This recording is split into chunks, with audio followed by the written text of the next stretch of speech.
नमस्कार, महाराष्ट्र के महानिर्णय में आपका स्वागत है। मैं हूं प्रीति रघुनंदन। केंद्र सरकार के गति शक्ति पोर्टल पर मिले सुझावों को मानते हुए महाराष्ट्र में नागपुर चंद्रपुर एक्सप्रेस वे के तहत कुल 204 किलोमीटर लंबे रोड के बदले हुए डिजाइन को मंजूरी दे दी गई है। मुख्यमंत्री देवेंद्र फडणवीस की अध्यक्षता में हुई इंफ्रास्ट्रक्चर पर कैबिनेट कमेटी की मीटिंग में ये मंजूरी दी गई। मीटिंग में मुंबई शहर में घाटकोपर ईस्ट, चेंबूर और अंधेरी वेस्ट, अंबीवली, मुद्रण कामगार नगर और चूना भट्टी में प्लॉट के प्राइवेटाइजेशन के जरिए डेवलपमेंट पीरियड बढ़ाने को भी मंजूरी दी गई। महाराष्ट्र के मुख्यमंत्री देवेंद्र फडणवीस ने राज्य के किसानों को राहत देने के लिए प्रधानमंत्री नरेंद्र मोदी और केंद्रीय कृषि और किसान कल्याण मंत्री शिवराज सिंह चौहान का आभार जताया है। सोशल मीडिया पर एक संदेश में मुख्यमंत्री ने लिखा है कि संकट की इस घड़ी में किसानों के साथ दृढ़ता से खड़े रहने के लिए माननीय प्रधानमंत्री नरेंद्र मोदी जी और माननीय केंद्रीय मंत्री शिवराज सिंह चौहान जी, आपका हृदयपूर्वक आभार। महाराष्ट्र के मुख्यमंत्री देवेंद्र फडणवीस ने कहा कि उनका लक्ष्य राज्य को पंप स्टोरेज हब बनाने का है।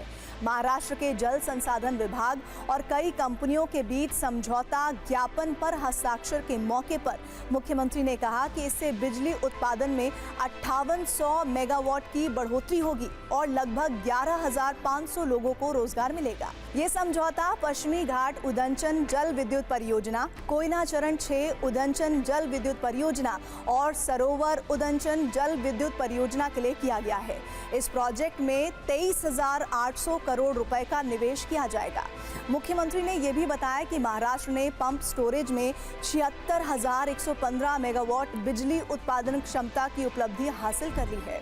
मुख्यमंत्री देवेंद्र फडणवीस ने कहा कि पुणे में छत्रपति संभाजी महाराज के बलिदान के स्थान तुलापुर और समाधि की जगह वधु बुद्रुक के डेवलपमेंट प्लान को लागू करते समय गांव वालों के सुझावों पर ध्यान दिया जाए। मुख्यमंत्री की अध्यक्षता में हुई डेवलपमेंट प्लान समिट कमेटी की मीटिंग में deputy chief minister Eknath Shinde और deputy chief minister Ajit Pawar भी मौजूद थे। मुख्यमंत्री ने कहा कि छत्रपति संभाजी महाराज के बलिदान और समाधि को श्रद्धांजलि देने के लिए बड़ी संख्या में लोग तुलापुर और समाधि की जगह वधु बुद्रुक आते हैं। इसीलिए तुलापुर वधु बुद्रुक रोड को भीमा नदी पर एक पुल के जरिए जोड़ा जाना चाहिए। महाराष्ट्र देश में खेती में सौर ऊर्जा का सबसे अधिक इस्तेमाल करने वाला राज्य बन गया है। महाराष्ट्र ने सौर कृषि पंप मांगे योजना में विश्व रिकॉर्ड बनाया है।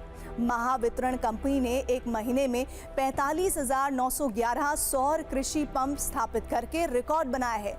यह record Guinness book of world records में दर्ज किया गया है। महाराष्ट्र के मुख्यमंत्री देवेंद्र फडणवीस ने अपनी सरकार का 1 साल पूरा होने के मौके पर राज्य की जनता के प्रति आभार व्यक्त किया। उन्होंने कहा कि ये साल जनता को समर्पित था, जिसमें सभी के जीवन में मूलभूत बदलाव लाने की योजनाएं बनाई गई और उन्हें लागू किया गया। महाराष्ट्र के मुख्यमंत्री देवेंद्र फडणवीस ने राज्य में रोड सेफ्टी अवेयरनेस के लिए जेब्रू मैस्कॉट का अनावरण किया। अनावरण विधान भवन के मिनिस्ट्रियल काउंसिल हॉल में हुआ। महाराष्ट्र के मुख्यमंत्री देवेंद्र फडणवीस ने कहा कि संसदीय अध्ययन की क्लास लोकतंत्र का परिचय देने वाली क्लास है। नागपुर में विधान भवन में 51वें संसदीय अध्ययन वर्ग के उद्घाटन के मौके पर मुख्यमंत्री ने कहा कि विधानमंडल के काम से ही लोकतंत्र की प्रक्रिया जीवित रहती है। मुख्यमंत्री देवेंद्र फडणवीस ने कहा कि डॉक्टर बाबा साहेब आम्बेडकर ने देश को ऐसा संविधान दिया जिसने असमानता को खत्म करते हुए सभी को समान अवसर दिए हैं। भारत रत्न डॉक्टर बाबा साहेब आम्बेडकर के महापरिनिर्वाण दिवस के अवसर पर मुंबई के दादर स्थित चैत्य भूमि में मुख्यमंत्री ने बाबा साहेब को पुष्पांजलि अर्पित की। महाराष्ट्र के उप मुख्यमंत्री एकनाथ शिंदे ने कहा कि राज्य सरकार महिलाओं के सशक्तिकरण के लिए लगातार प्रयास कर रही है। नागपुर में वनामती में राज्य महिला आयोग के कार्यक्रम में उप मुख्यमंत्री ने कहा कि राज्य में बच्चों और महिलाओं की सुरक्षा और उनके सशक्तिकरण के लिए कई कार्यक्रम चलाए जा रहे हैं। महाराष्ट्र के उप मुख्यमंत्री अजीत पवार ने कहा कि रिटेल विदेशी शराब की बिक्री और रिटेल देसी शराब की बिक्री की दुकानों के मामलों में अब रीलोकेशन के लिए रजिस्टर्ड सोसाइटी से नो ऑब्जेक्शन सर्टिफिकेट लेना जरूरी होगा और ये फैसला पूरे राज्य में लागू होगा।